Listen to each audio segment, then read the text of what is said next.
has jnana or self-knowledge is a jnani or a self-realized soul. He alone is a rishi or sage. There are two types of jnanas. 1. Those who realize the self but can't express their state. 2. Those who experience the self and preach to others about the blissful state are called preachers, prophets, and acharyas. One who finds the source of the mind is a jnani, and one who finds the source of nature is a scientist. A scientist is wavered by the events in this world, but not a jnani. This is because jnani never looks at the world as separate from him. He who experiences the truth is a satpurusha or jnani, in whose presence your mind, senses, and heart calm down is a satpurusha. He who knows himself is a jnani. A jnani's eyes resemble the eyes of a dead sheep. As the sun is unaware of darkness, so is a jnani, unaware of sorrow. There is only one difference between a jnani and an ajnani. A jnani knows he is the self and has a body, but an ajnani thinks he is the body and has a self.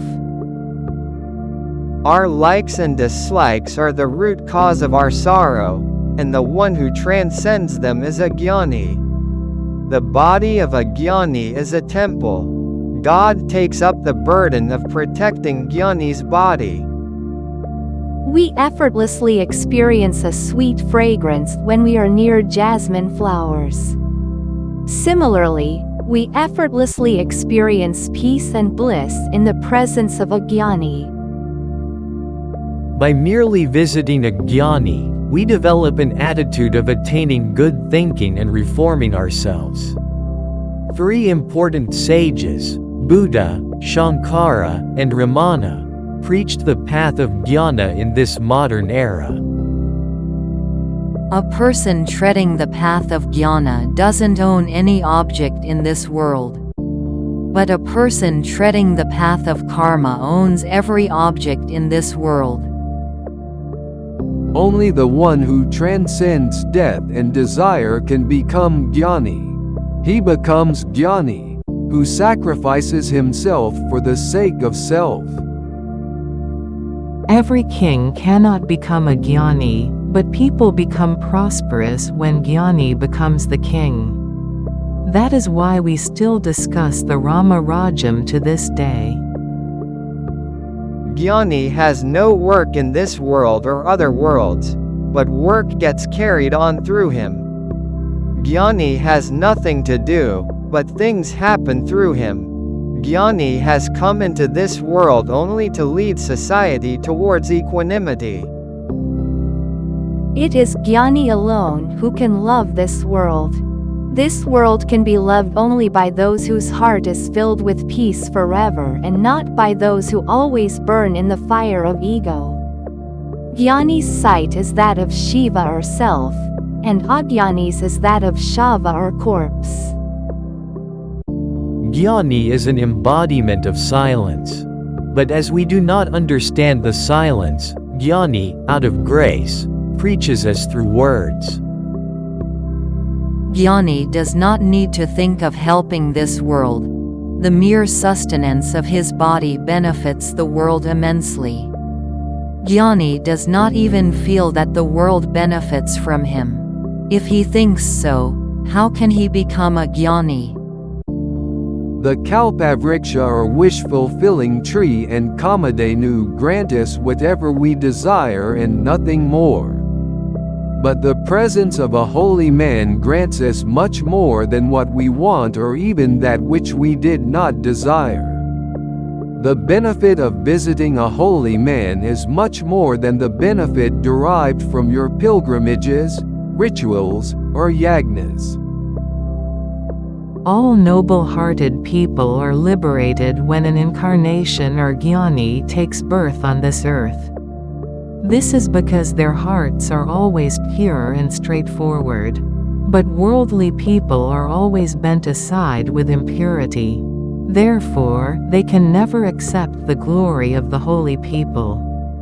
When water falls, it can never fall into a bowl turned upside down, it can only fall into a bowl that exists in an erect position.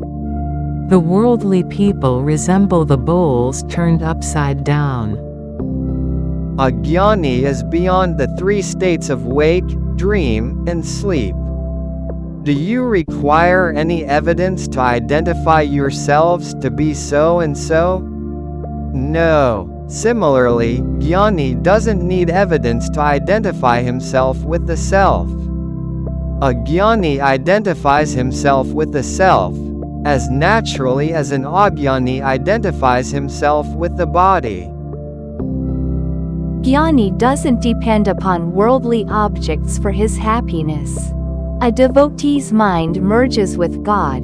A yogi's mind is faultless.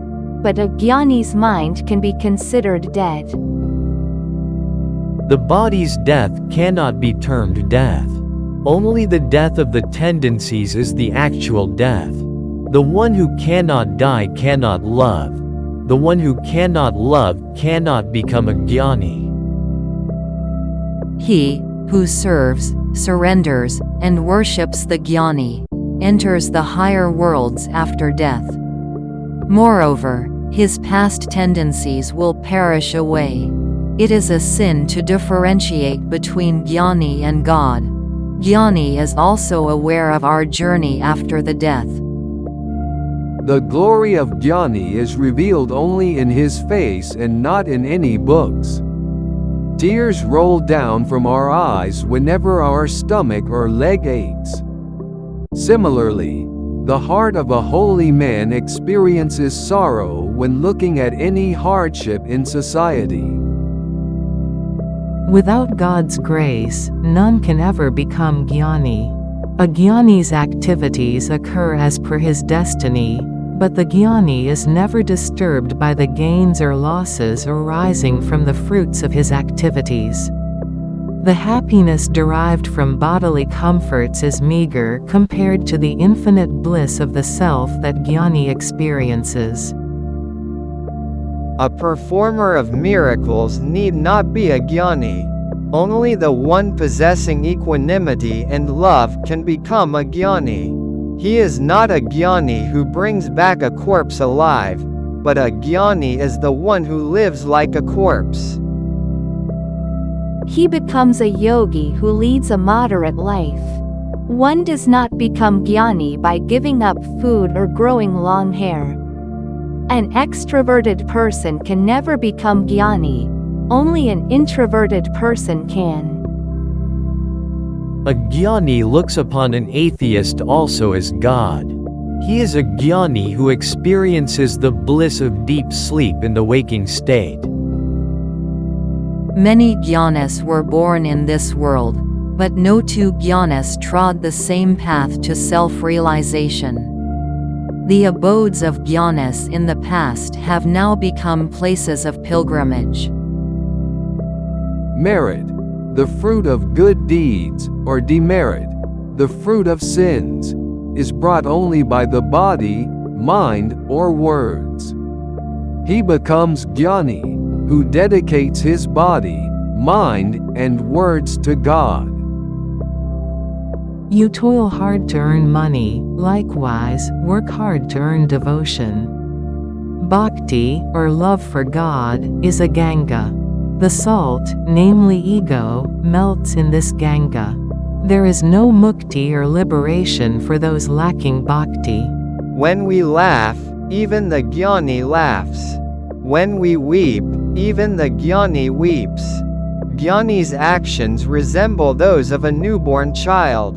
But there is a difference between a child and a jnani. The suppressed and hidden tendencies within a child's heart roar out as the child grows. But the tendencies within the heart of a jnani are entirely burnt into ashes. A person possessing tendencies can never become jnani. Only those who serve jnani can become jnani. Jnani thinks he has a body but never considers himself a body. Jnani never considers the world separate from him, but considers it an integral part of himself. Jnani has no duties to perform. However, work happens through him, and he is never bound by it. One who cannot introspect and investigate can never become Jnani. A person can never merge with God without becoming a Jnani. In the Gita, the Lord said, "The devotee is dear to me, I love the yogi." But in the case of Jnani, he never said that he loves or likes Jnani. Instead, he said, "There is no difference between Jnani and myself. Jnani obtains myself." When God himself cannot describe the glory of Jnani, how can we attempt to do it?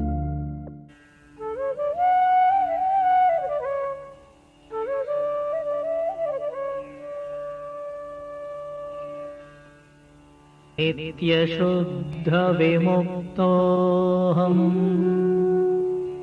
निराकारोऽहमव्ययः